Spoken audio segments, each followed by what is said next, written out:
من حج لله فلم يرفث ولم يفسق رجع كيوم ولدته أمه أو كما قال النبي صلى الله عليه وسلم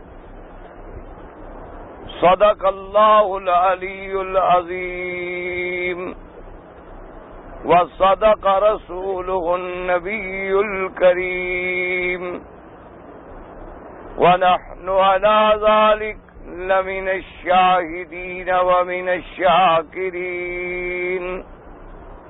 والحمد لله رب العالمين رب اشرح لي صدري ويسر لي أمري واحلل عقدة من لساني يفقهوا قولي سبحانك لا علم لنا إلا ما علمتنا إنك أنت العليم الحكيم. برادران اسلام، واجب الاحترام بزرگوں، دوستوں اور بھائیوں، اللہ تبارک و تعالیٰ کے کلام مقدس میں سے ایک آیت اور آقا انعامدار خاتم الانبیاء حبیب کبریا حضرت محمد مصطفیٰ صلی اللہ علیہ وعلی آلہ واصحابہ وسلم تسلیما کثیرا کثیرا کے فرامین مبارکہ میں سے 2 حدیثیں تلاوت کی ہیں. دعا فرمائیں اللہ تبارک و تعالیٰ اس عاجز کو صحت عافیت کاملہ دائمہ اور حق بات بیان کرنے کی توفیق عطا فرمائیں. پروردگار عالم تمام آنے والوں کی حاضری، حج، عبادت، زیارت منظور و مقبول فرمائیں. میں نے عرض کیا تھا کہ بھی سوالات کے لیے مناسب یہ ہے، اس طرح آپ کا بھی فائدہ انشاءاللہ ہوگا اور مجھے بھی آرام ہوگا کہ عشاء کے بعد سوال جواب کا مسئلہ جو ہے وہ مستقل عشاء کے بعد، لیکن چٹ بھی آپ عشاء کے بعد بھیجیں تاکہ ہمیں پتہ ہو کہ پوچھنے والا بیٹھا ہے. اگر پوچھنے والا چٹ ابھی دے دے اور چلا جائے تو پھر میں جواب کس کو دوں؟ اس لیے چٹ بھی اپنے جنہوں نے سوال پوچھنے ہوں وہ آرام سے عشاء کی نماز پڑھیں، سنتیں پڑھیں، تاکہ میں بھی سنتیں پڑھ کے فارغ ہو کے آ جاؤں. اور چٹ بھی اسی وقت اپنے ساتھ لائیں، آدمی بیٹھا ہوگا اس کو دے دیں، آ کے 10-15 منٹ میں اللہ کی رحمت سے بھگت جائے گی بات. اس طرح سوال جواب میں وقت جو ہے وہ ضائع ہو جاتا ہے اور آدمی تقریر نہیں کر سکتا ہے. میں نے پہلے بھی عرض کر دیا تھا کہ خضاب لگانا جو ہے سیاہ رنگ کا وہ ناجائز ہے، لیکن اگر مہندی ملا لیں اس میں تو پھر جائز ہو جاتا ہے. کچھ حاجی صاحبان اپنے سر پہ مشین پھروا دیتے ہیں عمرے کے بعد، کوئی عرض نہیں، ٹھیک ہے. اگر بال ہیں تو مشین پھروانا بھی ٹھیک ہے، اگر بال نہیں ہیں اس طرح پھروانا ضروری ہے. سوال میں اگر عمرے کرنے والا دوبارہ عمرے کرے تو افراد میں تبدیل ہوگا؟ نہیں ہوگا. شوال میں جس نے بھی میقات سے عمرہ کر لیا ہے اس کا حج تمتع ہے. تھوڑے بال کٹانے والے کے لیے دم دینا لازم ہے. وہ ایک علیحدہ بات ہوتی ہے کہ دم کی توفیق نہ ہو تو روزے رکھ لے. اگر ہم لوگ عمرہ کریں، عمرہ تو کر سکتے ہیں، لیکن جو بھی شوال میں عمرہ کرے گا حج تمتع ہوگا اور حج کی بکری دینی ہوگی. ایک موٹا مسئلہ سمجھ لیں، بار بار پوچھنے کی ضرورت ہی نہیں. جو آدمی رمضان کی عید کے بعد عمرہ کرے گا میقات سے اس کا حج تمتع ہوگا. جو آدمی رمضان کی عید کے بعد کوئی عمرہ نہیں کرے گا اس کا حج مفرد ہوگا.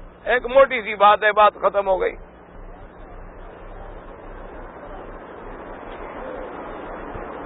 ہم مدینہ شریف جا رہے ہیں اور ہم مکے میں کام کرتے ہیں. بہرحال اگر آپ نے میقات سے عمرہ کیا آپ متمتع ہو جائیں گے. اگر آپ عمرہ نہیں کریں گے تو احناف کے نزدیک عمرہ نہ کرنے سے بھی دم پڑے گا کہ آپ میقات سے تجاوز کر رہے ہیں. تو اس لیے بہرحال اگر آپ مکے کے علاوہ حد حرم سے باہر کہیں آ جائیں تو پھر عمرہ نہیں کرنا ہوگا. درس کی کیسٹ جو ہے مجھے نہیں پتا کہاں سے ملتی ہے. شیطان کی کنکریاں 12 ذی الحج تک ماریں تب بھی جائز ہے، اور 13 کا دن رہ کر ماریں تب بھی جائز ہے۔ حرم شریف میں قرآن پڑھنا افضل ہے یا طواف کرنا؟ طواف کرنا افضل ہے۔ قرآن ہر جگہ آپ دنیا میں پڑھ سکتے ہیں، لیکن طواف کسی جگہ نہیں کر سکتے۔ آپ جہاں بھی ہیں، مثلا کسی ملک میں ہوں، نفل بھی پڑھ سکتے ہیں، خیرات کر سکتے ہیں، تلاوت کر سکتے ہیں، تہجد پڑھ سکتے ہیں، اشراق پڑھ سکتے ہیں، لیکن طواف ایک ایسی عبادت ہے اللہ کے گھر کے سوا کہیں نہیں ہو سکتی۔ لہذا ایک موٹی بات یاد رکھیں کہ نفلی عبادت میں سب سے افضل عبادت طواف ہے۔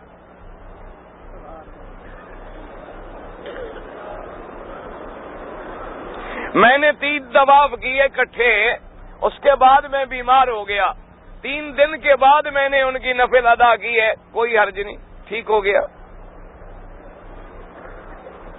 ناخن کاٹنے سے وضو ٹوٹ جاتا ہے؟ نہیں ٹوٹتا۔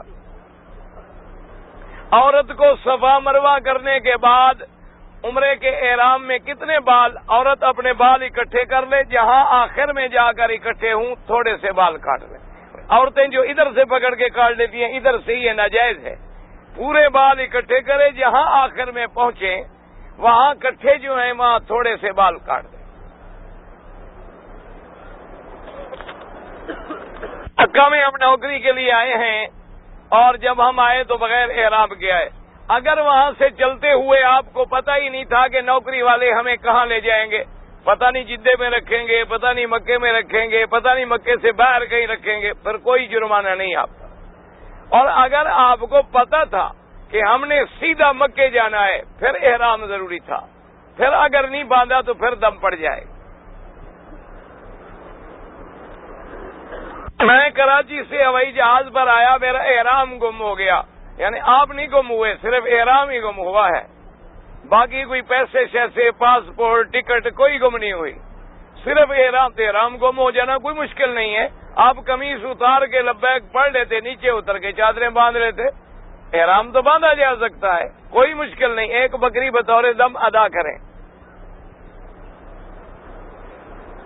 اگر ایک عورت حج کا احرام باندھ کر مینا چلی جائے اور پھر اس کے ایام کے دن آ جائیں تو کیا کرے؟ کچھ نہیں، کوئی حرج نہیں، مینا جائے، عرفات جائے، مزدلفہ جائے، کنکری مارے، قربانی کرے، بال کٹائے، صرف نماز اور طواف نہیں کر سکتی جب تک پاک نہ ہو۔ جب پاک ہو جائے غسل کر لے اور طواف بھی کر لے، صفا مروہ بھی دوڑ لے، بات ختم ہو گئی، کوئی پابندی نہیں۔ اس کے لیے تو بلکہ فائدہ ہو گیا، رش سے بچ گئی، جب پاک ہو جائے گی غسل کر کے بعد میں آرام سے طواف کر لے گی۔ ایک آدمی سے میں نے 1200 ریال ادھار لیا ہے اور کیا واپس جا کر میرے اوپر قربانی واجب ہے؟ میرا حج تمتع، جب حج تمتع ہے تو قربانی یا بکری تمتع کی لازم ہے۔ آپ کے پاس پیسے نہیں ہیں، کوئی حرج نہیں، دین میں آسانی ہے، 3 روزے آپ رکھ لیں حج میں اور 7 روزے گھر جا کے رکھ لیں۔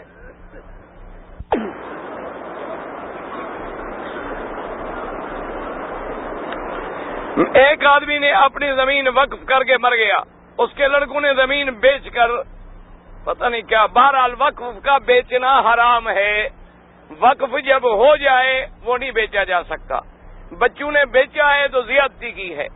اب اگر وہی زمین ملے تو واپس خرید کر کے اس کو وقف کے کام میں لگائیں، اگر وہی نہ ملے تو جتنی قیمت اس کی لی تھی اتنی کی زمین خرید کر کے اب اسی کو وقف کے کام میں لگائیں۔ لڑکا یا لڑکی پیدا ہو تو عقیقہ کرنا سنت محمد مصطفیٰ ہے۔ حضور صلی اللہ علیہ وسلم نے حضرت حسن اور حسین رضی اللہ تعالی عنہما کا عقیقہ فرمایا، اور عقیقے کا حکم یہ ہوتا ہے کہ اللہ اگر لڑکا عطا فرمائے تو 2 بکرے یا 2 دمبے ذبح کریں اور غریبوں کو بھی کھلائیں، دوستوں کو بھی کھلا سکتے ہیں، اور اگر لڑکی ہو تو 1 دمبا یا 1 بکرا۔ اب جب آپ پرکار سے دائرہ کھینچیں گے تو جب دائرے کو ملائیں گے اس کے دونوں سرے برابر ہوں گے تو ملیں گے، اگر برابر نہ ہوں تو دیکھو نا جی، اس میں سے ایک انگلی ہے، اب یوں ملائیں تو لازمی بات ہے نا، ایک بڑا ہو جائے گا ایک چھوٹا ہو جائے گا نا بھئی۔ پرکار اسی لیے رکھ دی ہے نا تاکہ دائرہ ایسا بنے کہ اس کے دونوں سرے جو ہیں وہ آگے مل جائیں۔ اگر دونوں سروں میں فرق ہو تو پھر ملیں گے نہیں. تو اس لیے پہلے بھی صرف اللہ نے جب ابتدا کی تو صرف ایک مرد اور عورت ہے، اور جب بنو اسرائیل کی نبوت میں انتہا کی تو پھر بھی ایک مرد اور عورت ہے. اب دائرہ بن گیا کہ نہیں بن گیا؟ برابر ہے نا دائرہ. اچھا، اب دائرہ بن نہیں سکتا جب تک مرکز نہ ہو. مرکز ہوگا تو دائرہ بنے گا. اب درمیان میں کہیں آپ پرکار کی ایک ٹانگ رکھیں گے تو دوسری گھمائیں گے نا. جب مرکز ہی نہ بنے، نہ رکھیں تو ایسے گھماتے رہے تو دائرہ بنے گا. اس کے لیے دائرہ تب بنے گا جب دونوں سرے برابر ہوں، اور دائرہ کھینچے گا تب جب مرکز ہو. تو اب دیکھیں اللہ نے جب دائرہ بنایا اپنے انبیاء کا، دائرہ کیسے خوب بنا ہے. ادھر آدم اور بیوی ہے، ادھر ماں اور بیٹا ہے، اور مرکز کس کو بنایا؟ اللہ نے کعبے کو، اور کعبے میں پیدا کیا کس کو؟ محمد الرسول اللہ. تو تمام انبیاء کے مرکز کیا بنے؟ حضرت محمد الرسول اللہ. تمام انبیاء. اب چونکہ مرکز نہ ہو تو دائرہ بنتا نہیں ہے. اچھا، آدم نے بشارت دی، اللہ نے عیسیٰ علیہ السلام کو زندہ آسمانوں پہ بٹھا لیا کہ جب زمانہ قیامت کا قریب آئے گا اترے گا عیسیٰ علیہ السلام اور تصدیق کرے گا دوبارہ شریعت محمد مصطفیٰ کی صلی اللہ علیہ وسلم. تو اب دنیا کا دائرہ بنایا تو درمیان میں کس کو رکھا؟ درمیان کیا تھا؟ کعبہ. ساری کائنات کی زمین بچھائی گئی تو درمیان میں کس کو رکھا؟ تو اب مرکز بنا کعبہ، یعنی پوری کائنات کا مرکز بنا کعبہ، اور پورے انبیاء کا مرکز بنا کون؟ محمد مصطفیٰ. تو اللہ نے جہاں مرکز کائنات رکھا وہاں مرکز نبوت حضرت محمد مصطفیٰ خاتم الانبیاء حبیب کبریا صلی اللہ علیہ وآلہ آلہ وصحابہ وسلم تسلیما کثیرا کثیرا. اور فرمایا اول بیت، یاد رکھو کہ یہ بیت اللہ، اللہ کا گھر ہے. اللہ کے گھر کا معنی یہ نہیں ہے کہ اللہ اس میں رہتا ہے. یہ بات سمجھے، اللہ کا گھر ہے، اللہ اس میں نہیں رہتی ہے. الرحمن علی العرش استوى، میرا رب جیسی اس کی شان ہے وہ تو عرشوں پہ ہے کعبے کے اندر.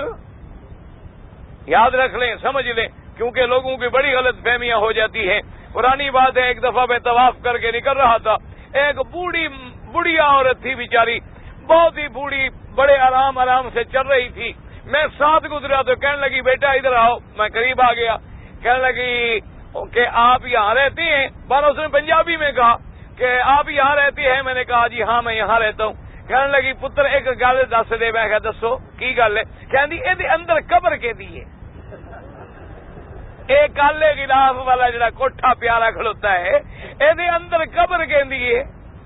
میں نے کہا اماں تیرا قصور نہیں، قصور اس مولوی کا ہے جو قیامت میں جائے گا تو پھر پتہ چلے گا، کیونکہ اس نے طواف ہی قبر کا بتلایا ہے، سجدہ ہی قبر کا بتلایا ہے. وہ بڑھیا یہاں آ کے بھی سوچ رہی ہے کہ کوئی اندر قبر ہے، کیونکہ دماغ میں جو ہم نے یہ بٹھایا ہوا ہے کہ قبر پہ ہاتھ باندھنے ہیں، قبر پہ جھکنا ہے، قبر پہ سجدہ کرنا ہے، قبر کے باہر پھرنا ہے، قبر سے الٹے پاؤں چلنا ہے، قبر پہ جا کے نوراتے اعتکاف بیٹھنے ہیں. اب اللہ کے گھر میں کھڑی ہے لیکن دماغ میں یہ ہے کہ شاید اندر قبر. یاد رکھو نہ قبر ہے نہ میرے مالک اندر ہے، بل یہ شان ہے جیسے فرما دے کہ میرا گھر ہے. ان اول بیت وضع للناس. لیکن یاد رکھو ساری کائنات کس کی ہے؟ مسئلہ سمجھو، ساری کائنات کس کی ہے؟ ساری زمین کس کی ہے؟ ساری دنیا کے گھر کس کے ہیں؟ اللہ کے ہیں. تو پھر یہ بھی اللہ کا گھر ہے تو بات کیا ہوئی؟ ساری کائنات بھی اللہ کی، ساری دنیا کی زمینیں بھی اللہ کی، ساری کائنات اور ساری دنیا کے گھر بھی اللہ کے. لیکن فرق سمجھو، وجہ یہ ہے علماء نے فرمایا کہ یوں سمجھو، ایک آدمی ملے آپ کو، آپ کا پوچھیں کہ بھائی آپ کون ہیں؟ وہ کہے میں بادشاہ کا نوکر ہوں خاص، میں بادشاہ کا خاص ملازم ہوں خاص. تو یہ بھی عزت کی بات ہے کہ آخر بادشاہ کا ملازم ہے. لیکن ایک کے بارے میں بادشاہ کہے کہ یہ میرا ملازم ہے. سمجھ آ رہی ہے بات؟ ایک آدمی کہتا ہے میں بادشاہ کا نوکر ہوں، اور ایک نوکر کے بارے میں بادشاہ کہے کہ یہ میرا نوکر ہے، تو دونوں کی فرق آتا ہے کہ نہیں آتا؟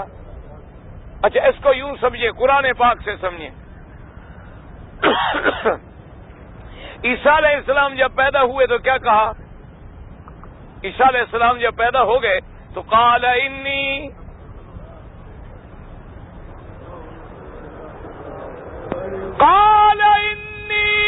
عبد اللہ آتانی الکتاب وجعلنی نبیا. عیسیٰ علیہ السلام نے کہا کہ لوگوں اعتراض نہ کرو، میں کیا ہوں؟ اللہ کا بندہ ہوں. کہہ دو اللہ کا. تمام انبیاء اللہ کے کیا ہوتے ہیں؟ بندے ہوتے ہیں. اللہ کے بندے ہوتے ہیں. یاد رکھو، تم جب درود پڑھتے ہو تو کیا پڑھتے ہو؟ اشہد ان محمدن عبدہ ورسولہ.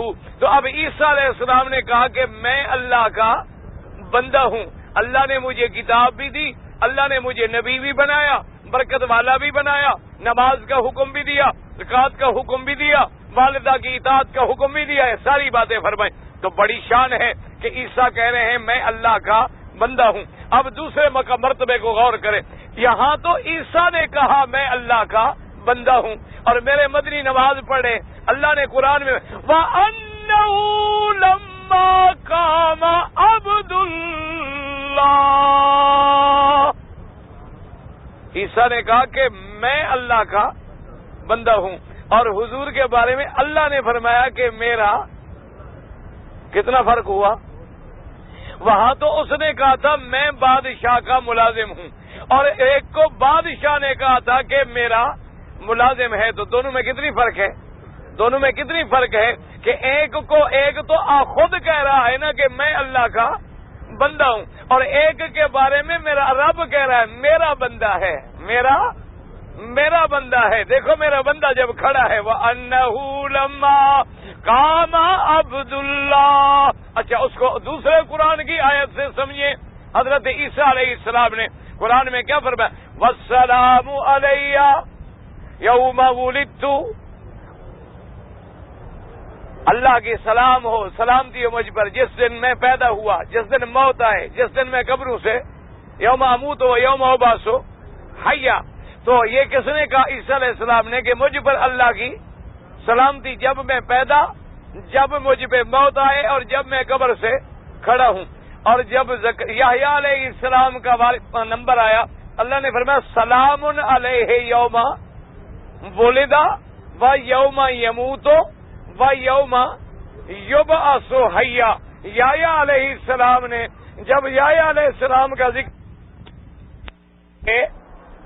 کہ تعمیر تو ملائکہ نے بھی کی، اور اس کی تعمیر آدم علیہ السلام نے بھی کی، شیس علیہ السلام نے بھی کی، اسی طرح اس کی تعمیر عمالقہ اور جرہم نے بھی کی، اسی طرح اس کی تعمیر سیدنا ابراہیم و خلیل نے بھی کی، اسی طرح اس گھر کی تعمیر قریش کے زمانے میں قریش والوں نے بھی کی، اور جس میں میرے آقا سرکار مدینہ بھی شریک ہوئے.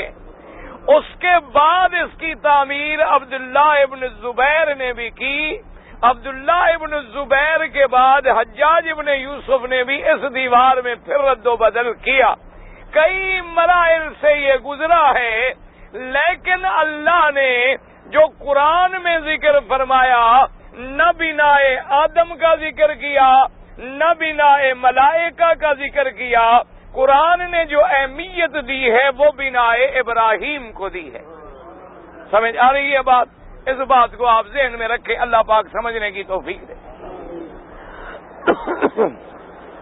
حالانکہ آدم علیہ السلام سے بھی پہلے، حتیٰ کہ بعض روایات میں ہے کہ 2000 سال پہلے اللہ کے فرشتے اللہ کے کعبے کا طواف کرتے تھے اور اس کی تعمیر ہو چکی تھی. لیکن اس کا ذکر قرآن نے نہیں کیا. اس کی وجہ کیا ہے؟ کہ وجہ یہ ہے کہ میرے مدنی پاک جو ہیں وہ ہیں علی ملت ابراہیم. حضور حضرت ابراہیم کے طریقے پہ ہیں، حضرت ابراہیم کی ملت پہ ہیں. اس لیے اللہ نے ہمارے لیے جو حج کے احکام ہیں، جو حج کے مناسک ہیں، جو حج کے مشاعر ہیں، جو حج کے فرائض ہیں اور جو قربانی کے مسائل ہیں، ان سب کا ذکر کیا ہے تو سیدنا ابراہیم سے کیا ہے. اس سے پہلے کا بھی ذکر نہیں فرمایا، اس سے بعد کا بھی ذکر نہیں فرمایا، تاکہ یہ ہمیں پتہ چل جائے کہ پہلے انبیاء بھی اولاد ابراہیم میں تھے لیکن بنو اسرائیل میں، اور سب سے آخری نبی، سب سے افضل نبی، سب سے اشرف نبی، خاتم الانبیاء حضرت محمد مصطفیٰ، آپ بھی اولاد ابراہیم میں ہیں لیکن ولد اسماعیل میں ہیں. تو اب کعبہ بنا مرکز، تو مرکز میں اللہ نے اپنا گھر بھی رکھا اور مرکز میں اللہ نے اپنا آخری نبی حضرت محمد مصطفیٰ بھی صلی اللہ علیہ وعلی آلہ وسلم. اور اس کی میں نے عرض کیا تھا، اس لیے قرآن ذکر کرتا ہے تو بنا ابراہیم سے کرتا ہے. اب دیکھو شان کعبہ، دیکھو کہ جب کعبے کی اللہ کے ہاں اللہ کے علم میں تو سب کچھ ہے، لیکن حضرت ابراہیم کو بھی اللہ نے بتلایا نہیں، صرف اتنی حکم دے دیا کہ ابراہیم اپنی بیوی کو لے کے، اپنے بچے کو لے کے جاؤ اور ایک جگہ جا کے وہاں جا کے بچہ اور بیوی چھوڑ دو. میرا اللہ وہ کون سی جگہ ہے؟ فرمایا بتانے کی ضرورت ہی نہیں ہے، جبریل تیرے آگے ہوگا اور تمہیں لے کے چلے گا، جس جگہ تمہیں حکم دے وہی اپنے بچوں کو چھوڑ دو. حاضر میرا اللہ. اور ساتھ یہ بھی حکم ہے، خلیل نے عرض کیا اللہ میاں وہ بھی بتلا نے، فرمایا وہاں بچوں کو چھوڑنا ہے، بولنا بھی نہیں ہے، ان سے آخر وقت میں ملنا بھی نہیں ہے، ان سے الوداع بھی نہیں ہونا، بس چپ کر کے چھوڑ دینا ہے. حاضر. بڑا لمبا قصہ ہے. بہرحال سیدنا ابراہیم علیہ السلام آئے اپنی بیوی کو لے کر اور اپنے بیٹے حضرت اسماعیل علیہ السلام کو لے کر، جہاں یہ آج زمزم کا کنواں ہے اسی جگہ پر ان کو بٹھایا، اور بٹھانے کے بعد جلدی سے اونٹنی پہ سوار ہوئے اور چل پڑے. جب جانے لگے اب بیوی دوڑی پیچھے اور اس نے جناب فریاد کی، اس نے کہا ابراہیم کم از کم ہمیں یہ تو بتا دو کہ اس جنگل میں بے آب ہو گیا وادی میں ہمیں جو چھوڑ کے جا رہے ہو، کوئی ہم سے غلطی ہو گئی ہے، آپ ہم سے ناراض ہیں یا کوئی اللہ کا حکم ہے، کوئی ہمیں بات تو بتلائیں. اب جناب ابراہیم علیہ السلام جا رہے ہیں اور بیوی پیچھے دوڑ رہی ہے، بیٹا یہاں اکیلا ہے. اللہ کے پیغمبر کی زبان ہی نہیں کھلتی جب تک اللہ حکم نہ دے، بول نہیں سکتے، بیوی کو بتلا بھی نہیں سکتے کہ جی میں نے کیوں چھوڑا ہے. ہمارے تو عقیدے یہ ہیں نا کہ جی پیر جو ہمارا مضبوط ہو تو بس جنت کے دروازے کھل جائیں گے. پیغمبر کی تو زبان نہیں کھلتی جب تک اللہ نہ کھلوائے. آپ جا رہے ہیں، بیوی دوڑ رہی ہے، اللہ پاک کو رحم آیا، اللہ پاک نے فرمایا خلیل جواب دو بیوی کو، اور بیٹھے بیٹھے جواب دو. حضرت ابراہیم علیہ السلام اسی طرح اونٹنی پہ بیٹھے ہیں. فرمایا بی بی میں کوئی ناراض نہیں، بے حکم رب الجلیل، اللہ کا حکم، میرا رب کریم. اب یہ کعبے بنانے کی تمہید باندھی جا رہی ہے نا کہ پہلے بچے چھوڑو. آج بھی بچے نہ چھوڑو تو کعبہ ملتا ہے بھلا؟ آج بھی بچے تو چھوڑنے پڑتے ہیں نا. پھر اب جب سیدنا ابراہیم نے یہ کہا تو پتہ بیوی نے کیا جواب دیا؟ اس نے کہا حسبنا اللہ و نعم الوکیل.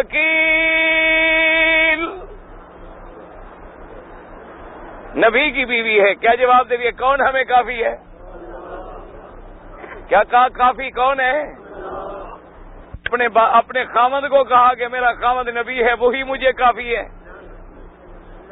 نبی کا سہارا پکڑا, حضرت آدم کا سہارا پکڑا, کسی ولی کا سہارا پکڑا یا اللہ کا پکڑا؟ حسبنا اللہ و نعم الوکیل. کہا ابراہیم جاؤ, اذا لا یضیعنا, تم جاؤ, اب ہمیں تمہارا کوئی فکر نہیں. اگر رب کا حکم ہے خلیل راضی ہے تو خلیل کا خاندان بھی راضی ہے. تو بیوی واپس آئی.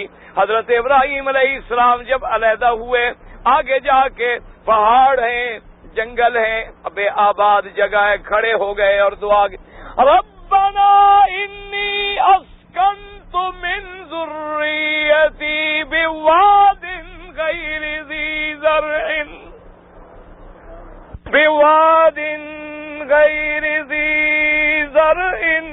عند بیتک المحرم ربنا لیقیموا الصلاة فاجعل أفئدة من الناس تهوی الیہم وارزقهم من الثمرات لعلهم یشکرون. سیدنا ابراہیم کھڑے ہیں, ہاتھ پھیلائے ہوئے ہیں, بچے چھوڑے ہوئے ہیں, دل میں فراق ہے, بچوں کی جدائی کا اثر ہے, بیوی کی جدائی کا اثر ہے, ہاتھ پھیلا کے مانگ رہے ہیں اور زبان پہ کیا آتا ہے؟ ربنا ربنا. یہ نہیں کہا میرے اللہ تجھے آدم کا واسطہ, تجھے نبیوں کا واسطہ, تجھے تیرے گھر کا واسطہ. یہ نہیں کہا ابا آدم مشکل میں میری مدد فرما, یہ نہیں کہا انبیاء میری مدد کرو. جس کے بیٹے بھی نبی ہیں, جس کے خاندان میں نبوت ہے, اسحاق بھی نبی, یعقوب بھی نبی, یعقوب کے بیٹے یوسف بھی نبی, سارا خاندان نبوت ہے. نہ نبیوں سے مانگا, نہ جبریل سے مانگا, تو کس سے مانگا؟ کیا کہا؟ کیا دعا میں کیا کہا؟ سارے ایک دفعہ کہہ دو, کوئی حرج تو نہیں ہے. ہاں جی, اچھا, رکن یمانی اور حجر اسود کے درمیان تم کیا پڑھتے ہو؟ ہاں جی, کیا پڑھتے ہو؟ ربنا. تو کعبے میں مانگتے ہو ربنا, اور اپنے ملک میں علی مشکل کشا, شان پیر حاجت روا, یا پیران پیر یا دستگیر مدد فرما. اللہ فرماتے شرم کرو, میرے نبی مجھ سے مانگے, محمد مجھ سے مانگے. 1,24,000 نبی مجھ سے مانگے, ملائکہ مجھ سے مانگے, فرشتے مجھ سے مانگے. جب تک مجھ سے نہیں مانگو گے میں تیری عبادت, تیری دعا بھی منظور نہیں کروں گا. اللہ اکبر. اب دیکھیں جی دعا کیا مانگی ہے پیاری. کہتے ہیں ربنا, اے میرے رب, انی اسکنت من ذریتی, میں اپنے بعض بچوں کو چھوڑ کے جا رہا ہوں. کہاں چھوڑ کے؟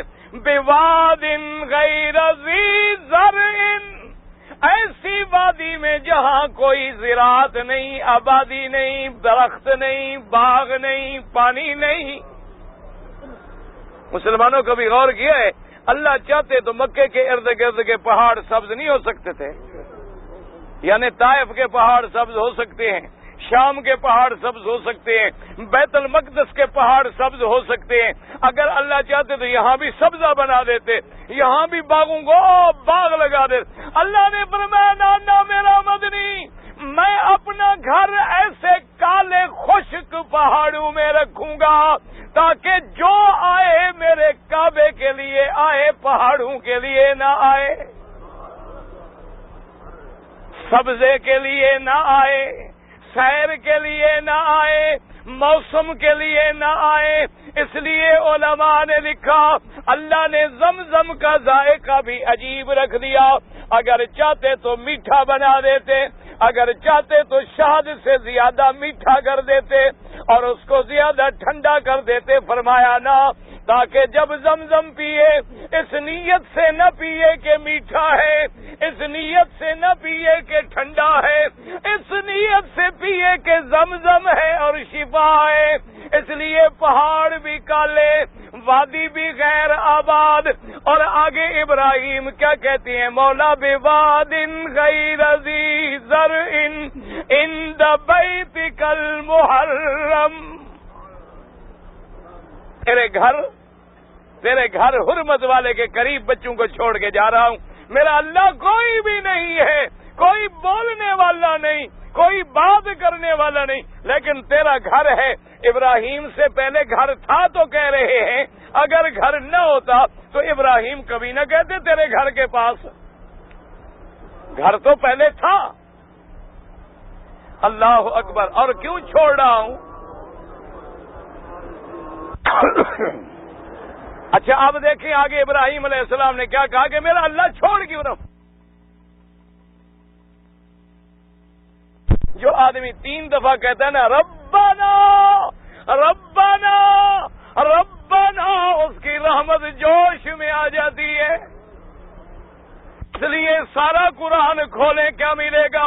ربنا لا تزغ قلوبنا، کہیں ملے گا ربنا لا تؤاخذنا ان نسینا او اخطأنا، ربنا ولا تحمل علینا اصرا، ربنا هب لنا من ازواجنا۔ اللہ نے فرمایا میرے نبی پکاریں گے مجھے، ولی پکاریں گے مجھے، ملائکہ پکاریں گے مجھے، جب تو میری پکار میں کسی غیر کو ملائے گا یہی شرک بن جائے گا، دعا تو دعا رہی، پھر تو اپنے ایمان کی خیر منا۔ اللہ کے قرآن کے مسئلے ہیں، یہ کوئی الف لیلا نہیں میرے بھائی، کوئی پکی روٹی کی بات نہیں ہے، یہ میں آپ کے سامنے کوئی ہیر رانجھا نہیں پڑھ رہا، قرآن ہے۔ اگر کسی کا سہارا پکڑنا، کسی سے مدد مانگنی جائز ہوتی، سب سے پہلے ابراہیم مانگتے، سب سے پہلے اسماعیل مانگتے۔ ابراہیم کی بیوی تو عورت تھی، عورت ضعیف الاعتقاد ہوتی ہے، واپس آتی ہے، بیٹا جناب بیٹھا ہوا ہے، چھوٹا بچہ لیٹا ہوا ہے، 2 دن گزرے، 3 دن گزرے، پانی ختم، مشکیزہ خشک ہو گئی، آٹا ختم، ہر چیز ختم۔ اب اسماعیل تڑپ رہے ہیں، اماں کے پاس پانی کوئی نہیں۔ یہ تو وقت تھا کہ بیوی مانگتی کہ یا ابراہیم، ایمان سے کہو وقت نہیں تھا کہ نہیں؟ نہ ایمان سے کہو پیر افضل ہے ابراہیم افضل ہے؟ اگر ہم 1 لاکھ پیر اکٹھا کریں سیدنا ابراہیم کا مقابلہ کر سکتا ہے؟ کیوں؟ ابراہیم تو خلیل اللہ ہے، ابراہیم تو جد الانبیاء ہے، ابراہیم تو امام الموحدین ہے، ابراہیم تو جد امجد ہے میرے مدنی محمد مصطفیٰ کا۔ اور ہمارا عقیدہ ہے 1 لاکھ اگر ولی اکٹھا کرو وہ صحابی کے قدم کے برابر نہیں بن سکتا، 1 لاکھ صحابی اکٹھا کرو میرے مدنی محمد کے قدم کے برابر نہیں بن سکتا، 1,24,000 نبی اکٹھا کرو میرے آمنہ کے لال کا مقابلہ نہیں کر سکتا۔ لیکن سب نے مانگا کس سے ہے؟ مسئلہ تو سمجھو نا، اور یہی بات سمجھنے آئے ہو، کیوں پھر رہے ہو؟ کعبے کے باہر کیوں کتنے چکر لگاتے ہو؟ آسمان کتنا ہے؟ زمینیں کتنی ہیں؟ اچھا سارا چکر لگا کے پھر کیا کرتے ہو؟ اور یہ بول لو طواف کے بعد کیا کرتے ہو؟ کیا کہتے ہو؟ اللہ اکبر، آگے سبحانک اللہم وبحمدک وتبارک اسمک وتعالی جدک ولا الہ۔ آج بندہ کھڑا ہے اور کہتا ہے میرا اللہ ساتوں آسمان بھی دیکھ لیے، ساتوں زمینوں پہ بھی نظر دوڑا لی، شرق غرب شمال جنوب بھی سارا گھوم کے آ رہا ہوں، تیرے کعبے کے باہر پھر کے آ رہا ہوں، اقرار کرتا ہوں کہ بڑا تو ہے، تیری ذات پاک لا الہ غیرک، تیرے سوا کوئی حاجت روا نہیں، تیرے سوا کوئی مشکل کشا نہیں، تیرے سوا کوئی نفع نقصان کا مالک نہیں۔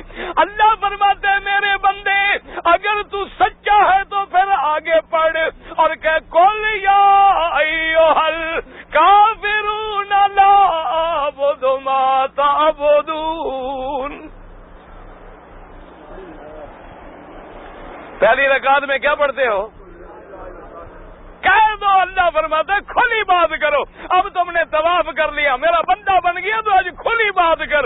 یہ دل میں یقین عقیدے نہ بنا کہ کعبے کا بھی طواف ہے، قبر کا بھی طواف ہے، کعبے کا بھی سجدہ ہے، قبر کا بھی سجدہ ہے، اللہ سے بھی مانگتا ہے، غوث اعظم سے بھی مانگتا ہے، اللہ کا بھی نعرہ ہے، رسول کا بھی نعرہ ہے، پیر کا بھی نعرہ ہے۔ اللہ فرماتے ہیں نہ کھل کے بات کرو، لا اعبدو ما تعبدون ولا انتم عابدون ما اعبد۔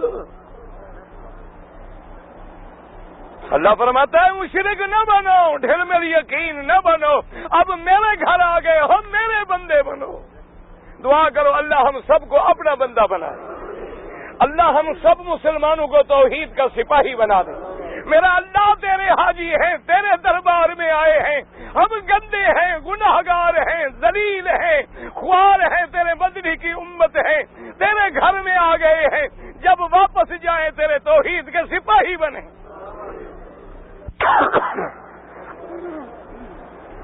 اب تو جناب آدمی ذرا پریشان ہوتا ہے، خط لکھ لیتا ہے گھر، پریشان ہوتا ہے ٹیلی گرام بھیج دیتا ہے، اور زیادہ پریشان ہو ٹیلی فون کر لیتا ہے۔ بی بی ابراہیم کی بیوی اسماعیل کی اماں کس کو فون کرے؟ کہتے ہیں حاجی جی زبان نہیں جانتے، بولنا نہیں جانتے، اور جی آگے جاتے ہیں جی محلے میں ہماری بات نہیں اور تیری بات چلو کوئی سننے والا تو ہے، ابراہیم کی بیوی کی بات تو کوئی سننے والا بھی نہیں، کوئی بولنے والا بھی نہیں، کوئی سمجھانے والا بھی نہیں، اور ساتھ معصوم بچہ ہے تڑپ رہا ہے، علاج کا ذریعہ بھی نہیں۔ اماں سے برداشت نہیں ہوا، اماں دوڑی اونچی جگہ پہ چڑھوں، کہیں سے کوئی پانی نظر آ جائے، کوئی اونٹ والا نظر آ جائے، کوئی اڑتا ہوا پرندہ نظر آ جائے، شاید پانی مل جائے۔ ارے عزیز حج پڑھنا ہے تو پھر قربانیاں تو کرنی پڑیں گی، حج پڑھنا ہے تو پھر رگڑے تو آئیں گے۔ ایک گندی عورت کے عشق میں آدمی مبتلا ہو کے کتنا ذلتیں اٹھاتا ہے، ذلیل ہوتا ہے، خوار ہوتا ہے، برادری ذلیل کرتی ہے، قوم ذلیل کرتی ہے، تھانے پہ جوتے کھاتا ہے، جیل جاتا ہے، عشق بھگت رہا ہے۔ اب تو اللہ رسول کے عشق میں آیا ہے، تکلیف نہ ہو تو حج نہ ہوا، پکنک پہ آئے ہوئے ہو، تکلیف ہو تو کہو الحمدللہ، پریشانی آئے تو کہو الحمدللہ، کوئی چیز گم ہو جائے تو کہو الحمدللہ، کوئی روٹی مل جائے الحمدللہ، نہ ملے تو الحمدللہ، زمزم بھی موجود ہے، اللہ کا گھر بھی موجود ہے۔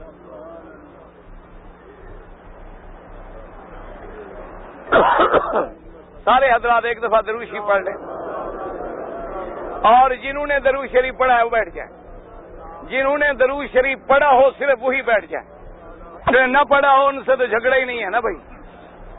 ہماری دوستی ہے یا محبت ہے ان سے ہے جو درود کو بھی مانتے ہیں اور درود والے کو بھی مانتے ہیں، جو درود کو بھی نہ مانے، درود والے کو بھی نہ مانے، ان سے کیا تعلق ہے؟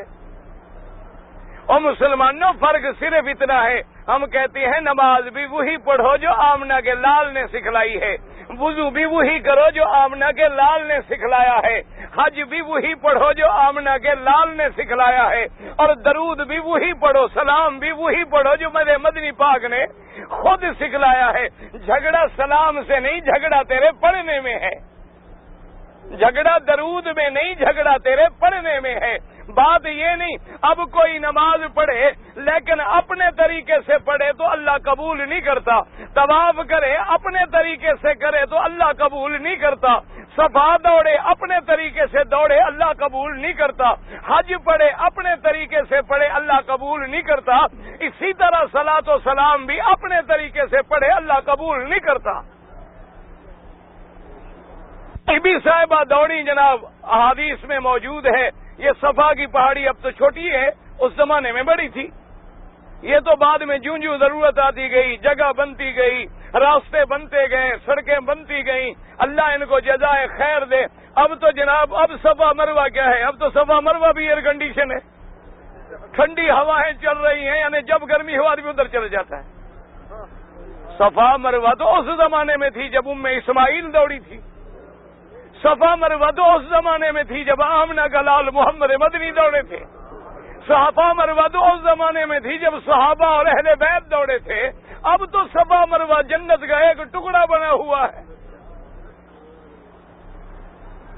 صفا پہ چڑھی بیوی، کچھ نظر نہیں آیا، پھر بیوی صفا سے اتری اور مروہ پہ پہنچی، پھر دیکھا پھر بھی کچھ نظر نہیں آیا۔ یہ درمیان میں جو بتی لگی ہوئی نا، اس کی وجہ یہ ہے کہ صفا کا علاقہ بھی اونچا تھا، وہاں بیوی جب کھڑی ہوتی تو بچے پر نظر رکھتی کہ میرے بچہ کس حال میں ہے، اور مروہ پہ چڑھتی تو نظر رکھتی، لیکن یہ درمیان میں جگہ تھی نیچے، جب وہاں پہنچتی تو اسماعیل نظر نہ آتے۔ اچھا یہ زمزم کا کنواں کہاں ہے، دیکھا ہوا ہے کہاں ہے؟ کعبہ شریف حجر اسود کے مقام ابراہیم کے سامنے، یوں سمجھ لو۔ اور صفا کہاں ہے؟ کتنا درمیان میں فاصلہ ہوگا؟ 2-4 میل ہے؟ کتنا ہے؟ 1 میل، 1 میل بھی نہیں، آدھا میل، اتنا بھی نہیں، تقریباً 1/2 قلعہ، اتنا ہی ہوگا۔ اسماعیل علیہ السلام نبی ہے کہ نہیں؟ اگر نبی ہر جگہ موجود ہے پھر بیوی دوڑ کیوں لگا رہی ہے؟ ہاں زمزم والا نبی صفا مروہ میں بھی نظر نہیں آ رہا، تم کہتے ہو ہمیں اپنے ملک میں آ جاتا ہے۔ مسئلہ سمجھ آیا؟ آ گیا؟ کہہ دو الحمدللہ، اگر آ گیا تو کہہ دو الحمدللہ کہ ہر جگہ موجود اگر ہو تو پھر دوڑ کی ضرورت نہ ہوتی، ہر جگہ موجود ہو تو ابراہیم کو چھوڑنے کی ضرورت نہ ہوتی۔ وہ تو کہہ رہے عند بیتک المحرم، اور خلیل بھی ہر جگہ موجود ہو تو پھر بیوی کو بھی دوڑنے کی ضرورت نہ ہوتی۔ ابراہیم کو کہتی بیٹا پیاس میں تڑپ رہا ہے، بیوی دوڑی، نیچے دوڑی، پھر صفا پہ، پھر مروہ پہ، پھر صفا پہ۔ اللہ نے فرمایا کہ ام اسماعیل یہ تیرا دوڑنا مجھے عرش سے منظور ہو گیا، پسند آ گیا، قیامت تک نبی دوڑیں گے، ولی دوڑیں گے، تیری سنت کو قیامت تک ہم زندہ کر دیں۔ بی بی صاحبہ دوڑ رہی ہے، حدیثوں میں آتا ہے کہ بی بی دوڑ رہی تھی تو آواز آئی کان میں کہ ام اسماعیل دوڑو نہیں، پریشان نہ ہو، گھبرانے کی ضرورت نہیں، جاؤ تمہارا انتظام ہو گیا ہے۔ ہاں جب حق والے آتے ہیں تو پھر آوازیں بھی اللہ قادر ہیں۔ ہاں پھر آوازیں پہلے آتی ہیں، حضرت عمر سے نہیں سنا رضی اللہ تعالیٰ عنہ، صحیح روایات میں موجود ہے، حضرت عمر رضی اللہ تعالیٰ عنہ ایک دن بیٹھے تھے، ایک آدمی گزر رہا تھا، آپ نے فرمایا کہ بھائی میرا خیال یہ کہتا ہے کہ یہ جو بندہ جا رہا ہے یہ ضرور کاہن ہے، جادوگر ہے، منجم ہے، نجومی ہے، جادوگر آدمی ہے، میرا خیال کہتا ہے ذرا بلاؤ اس بندے کو۔ بندہ آ گیا، آپ نے دیکھا، اس نے کہا حضور اب تو میں مسلمان ہوں، آپ کی بات ٹھیک ہے، میں کبھی جب کافر تھا جادوگر تھا، میں زمانے جاہلیت میں، آپ ٹھیک کہتے ہیں، میں بڑا کائن تھا۔ آپ نے فرمایا کہ اچھا کوئی ایسی بات بتلا دو کہ کوئی تم نے جب سنی ہو، نے کہا حضور پرانے زمانے کی باتیں ہیں، اس وقت جب ہم کفر کی باتیں کرتے تھے، کہانت کرتے تھے تو جنات کے ساتھ ہمارا رابطہ ہوتا تھا۔ ایک دن ایک جن نے مجھے آگے بتلایا کہ بھائی اب ہمارا دور ختم ہو گیا ہے، اب ہم جنگلوں میں رہیں گے، اب ہم شہر میں نہیں آ سکتے؟ کہتا ہے میں حیران ہو گیا، کیا ہو گیا ابھی تمہیں؟ اس نے کہا پتہ کوئی نہیں ابھی ہمیں۔ حضرت عمر نے فرمایا سنو میں تمہیں سناتا ہوں۔ فرمایا کفر کا زمانہ ہے، جاہلیت کا زمانہ ہے، اور میں اللہ کے کعبے کے قریب ایسی جگہ لیٹا ہوا ہوں جہاں ہم سب کے مشرکین کے بت رکھے ہوئے تھے، کیونکہ مکے کے اندر حضور کے زمانے میں اور اسلام سے پہلے اور فتح مکہ سے پہلے کعبے کو انہوں نے اندر بھی بتوں سے بھرا ہوا تھا، باہر بھی بتوں سے بھرا ہوا تھا، صفا پہ بھی بت تھے اور مروہ پہ بھی بت تھے۔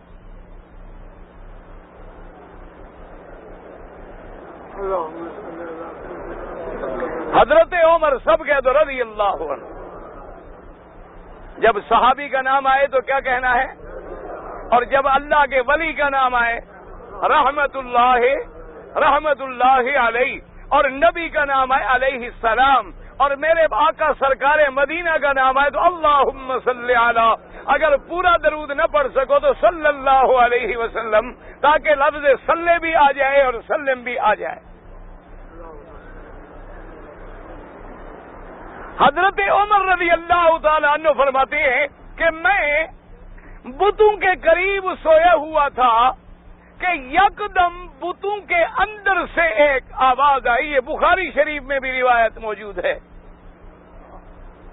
بتوں کے اندر سے ایک آواز آئی، اور آواز بھی عجیب تھی۔ ایک آواز یوں آئی کہ یا جلیح امر نجیح رجل فصیح یقول لا الہ الا اللہ۔ فرماتے ہیں یہ آواز آئی، آواز جو آئی تو جتنے کافر مشرک سوئے ہوئے تھے ڈرے اور سب نے دوڑ لگائی، بھاگے۔ جو خداؤں کے پاس سوئے ہوئے تھے، اپنے الہ کے پاس سوئے ہوئے تھے، آواز جو سنی نا وہ تو خدائی شدائی بھول گئی، ڈر کے مارے بھاگے۔ حضرت عمر کہتی ہے میں بھی اٹھ گیا نیند سے، آواز میں نے بھی سنی، لیکن میں نے کہا میں بھاگتا نہیں، آگے تو عمر تھا نا، ابھی مسلمان نہیں ہوا تھا، عمر کیوں بھاگے؟ شیطان بھاگے نہ، ایمان سے کہو عمر سے کون بھاگتا ہے بھلا؟ نہ یہ میں کہہ رہا ہوں، یہ حضور نے فرمایا ہے۔ حضور نے فرمایا عمر اللہ نے تجھے ایسا روب دیا ہے جس گلی سے جو تو گزرے شیطان وہ گلی بھی چھوڑ دیتا ہے۔ آج تک عمر کا نام لو شیطان گلی چھوڑ دیتا ہے۔ تجربہ کر، یقین نہ آئے کسی جگہ آزما کے یاد کر لینا مجھے۔ حضرت عمر کہتے ہیں میں بیٹھ گیا، میں نے کہا میں تو سنوں گا بھئی یہ کیا چکر ہے، کہاں سے آواز آ رہی ہے، کیا بلا ہے، ڈرنے کی کیا بات ہے؟ کہتے تھوڑی دیر گزری پھر آواز آ گئی۔ اب میں نے ادھر دیکھا بندہ تو کوئی نظر نہیں آتا، آواز آ رہی ہے، میں حیران ہوا، سوچتا رہا۔ کہتے ہیں چند دن گزرے، وہ جو آواز میں نے سنی تھی وہی آواز میں نے سنی کہ میرا مدنی کھڑے ہیں اور کہتے ہیں یا ایھا الناس قولوا لا الہ الا اللہ۔ اصل آواز یاد رکھو کیا تھی، وہ بت نہیں بولتے تھے، بتوں کے اندر جن جو ہیں چھپ کے آوازیں دیتے ہیں تاکہ لوگ معتقد ہو جائیں۔ اب جنوں کو پتہ چل گیا تھا کہ زمانہ آ گیا ہے محمد عربی کا، اس لیے جب آواز آئی تو بی بی اسماعیل کی اماں نے کہا کہ کون ہو تم؟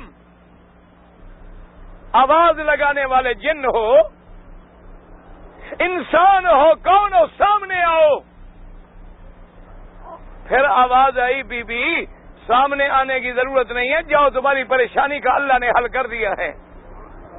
بی بی فرماتی ہے میں دوڑی آ کے کیا دیکھتی ہوں کہ سیدنا اسماعیل علیہ السلام، سیدنا اسماعیل، اللہ کے کروڑوں سلام ہوں حضرت اسماعیل پہ، جد محمد عربی صلی اللہ علیہ وسلم پہ۔ فرماتی ہیں حضرت اسماعیل کا چہرہ گلاب کی پھول کی طرح کھلا ہوا ہے، آپ کے پاؤں مبارک ہل رہے ہیں، اور جہاں پاؤں ہیں وہاں پانی کا ایک چشمہ ابل رہا ہے۔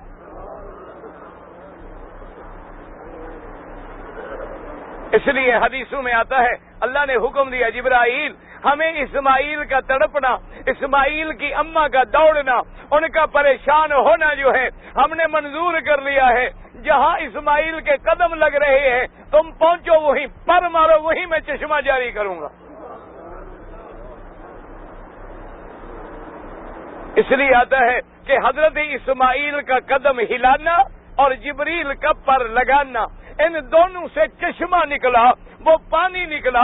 بی بی نے جو دیکھا پانی ہے اور پانی ابل رہا ہے اور پانی بہ رہا ہے، تو بی بی نے جلدی جلدی پتھر اٹھائے اور اس کے ارد گرد رکھے تاکہ پانی ضائع نہ ہو جائے، کچھ اکٹھا ہو جائے، کچھ دنوں کے لیے کام آ جائے۔ اور پتھر بھی رکھتی تھی اور بی بی کہتی تھی زم زم زم زم، رک جا رک جا رک جا۔ اسی وجہ سے اس کا نام بھی پڑ گیا زمزم۔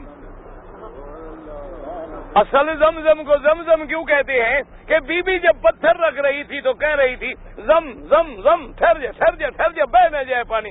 اور پانی وہی اکٹھا ہو گیا، پانی نکل آیا۔ اللہ تبارک و تعالی نے حضرت اسماعیل کے لیے پانی بھی ایسا عطا فرمایا جو غذا بھی ہے، جو دوا بھی ہے، جو شفا بھی ہے، جو ہر دعا کے منظوری کا ذریعہ بھی ہے۔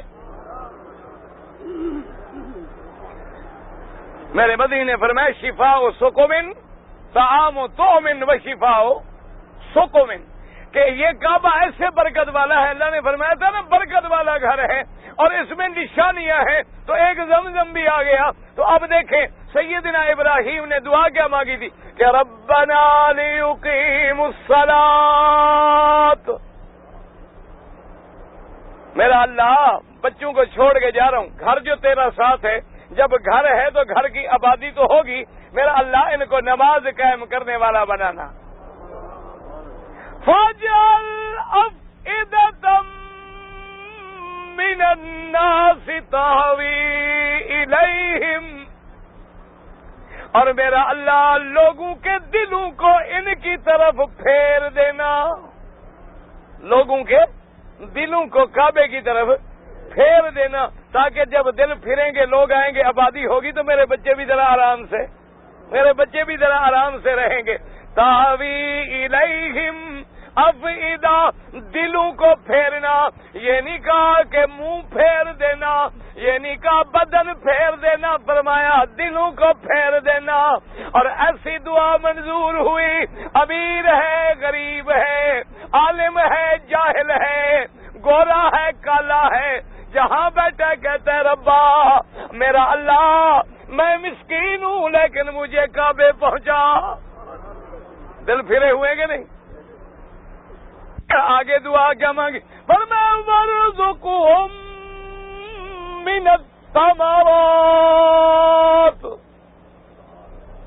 اور میرا اللہ ان کو پھل دینا، رزق دینا، پھلوں سے دینا، رزق دینا اور دینا بھی پھلوں سے۔ کیا مطلب؟ پھل آدمی اس وقت کھاتا ہے جب سارے کھانے وانے کھا لیتا ہے، پھل تو تب کھائے گا نا۔ اب جو آپ پھل کھاتے ہیں، پہلے کھانا کھائیں گے، آپ پلاؤ کھائیں گے، زردہ کھائیں گے، گوشت کھائیں گے، میٹھے کی ڈشیں کھائیں گے، سب کچھ ختم ہو جائے گا، کہیں گے جی اب فروٹ لے آؤ۔ تو فروٹ آدمی لذت کے لیے کھاتا ہے، پیٹ بھرنے کے لیے۔ اسی میں اشارہ کر دیا اللہ میاں رزق تو سارا دینا، پھر پھل بھی دینا۔ ان خشک پہاڑوں میں پھلوں کا ملنا پھر خاص اللہ کی عنایت تھی۔ اور کیوں دینا؟ لعلہم یشکرون، میرا اللہ تاکہ میری اولاد تیرا شکر کر سکے، تیرے شکر گزار بن سکے۔ اللہ اکبر، حضرت ابراہیم کی دعا ہے، دعا کر اللہ ہمیں بھی مانگنے کی توفیق دے۔ اچھا یہاں ربنا کتنے دفعہ آ گیا؟ اس آیت میں ربنا کتنے دفعہ ہے؟ 2 دفعہ۔ پہلے کیا تھا؟ ربنا انی اسکنت، دوسرا کیا تھا؟ ربنا لیقیموا الصلاۃ، 2 دفعہ آ گیا۔ اب سنیں تیسرا کیا ہے؟ ربنا انک تعلم ما نخفی وما نعلن، کہا تھا نا کہ 3 دفعہ ربنا کہو تو پھر اللہ کی رحمت۔ اس لیے یاد رکھو حضور بھی جب دعا مانگتے تھے 3 دفعہ مانگتے تھے۔ جب دعا مانگیں تو اسی دعا کو 3 دفعہ کہیں، کیونکہ حضور کی سنت مبارک یہ ہے کہ آپ جب دعا مانگتے 3 دفعہ دعا مانگتے، آپ کوئی کلام فرماتے 3 دفعہ کلام فرماتے، تاکہ اعلیٰ ذہن والا بھی سمجھ لے، درمیانے عقل والا بھی سمجھ لے، اور بالکل جو ادنا عقل والا ہے وہ بھی سمجھ لے۔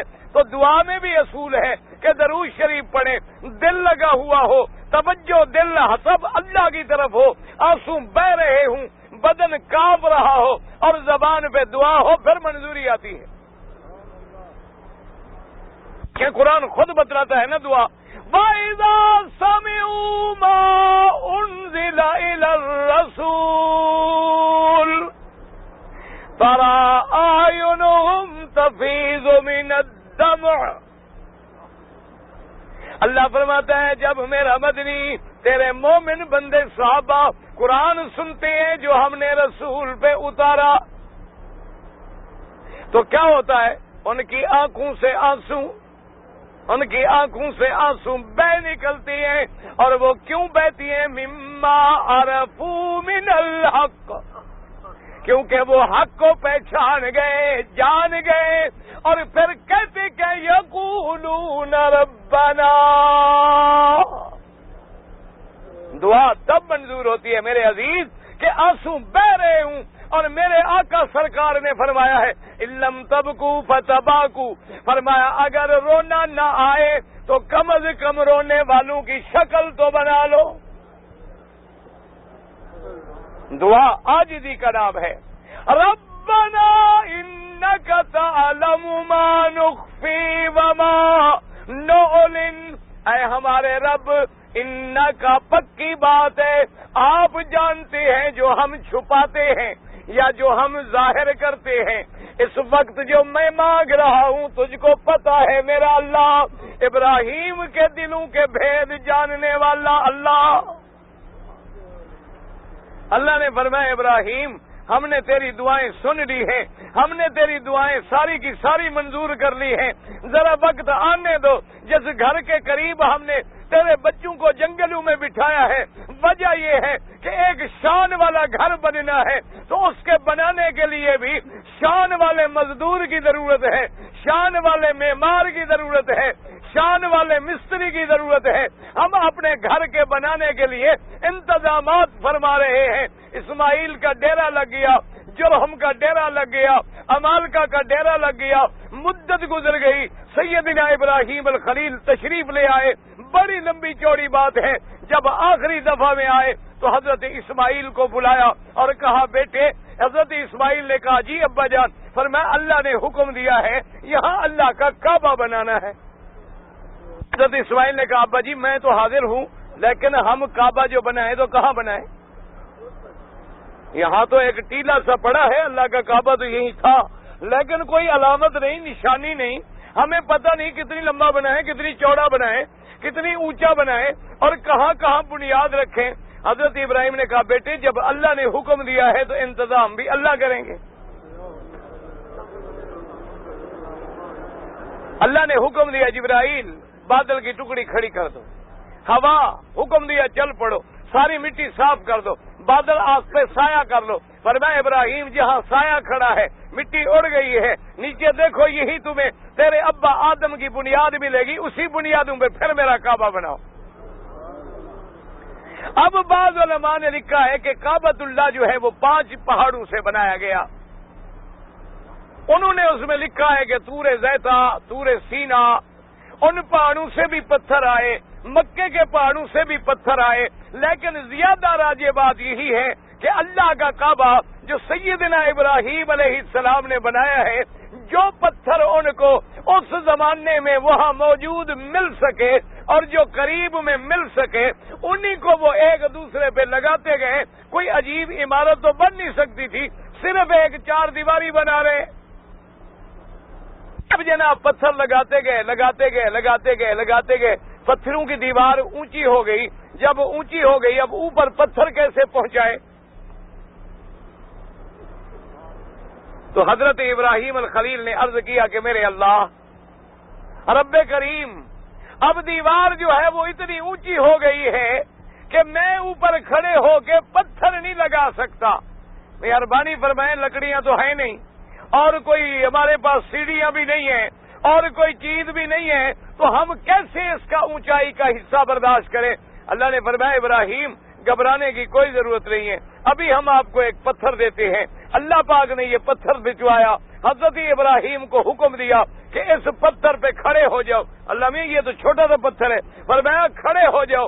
جب تمہیں اونچے ہونے کی ضرورت ہوگی یہ خود اونچا ہو جائے گا، جب نیچے ہونے کی ضرورت ہوگی یہ خود نیچا ہو جائے گا. یہ ہے وہ مقام ابراہیم، وہ پتھر جس میں اب بھی ابراہیم کے پاؤں کے نشان ہیں. پتھر آ گیا جی، پتھر پہ کھڑے ہیں. اسی منظر کو میرے اللہ نے پھر قرآن میں بھی دیا. وَإِذْ يَرْفَعُ إِبْرَاهِيمُ الْقَوَاعِدَ مِنَ الْبَيْتِ وَإِسْمَاعِيلَ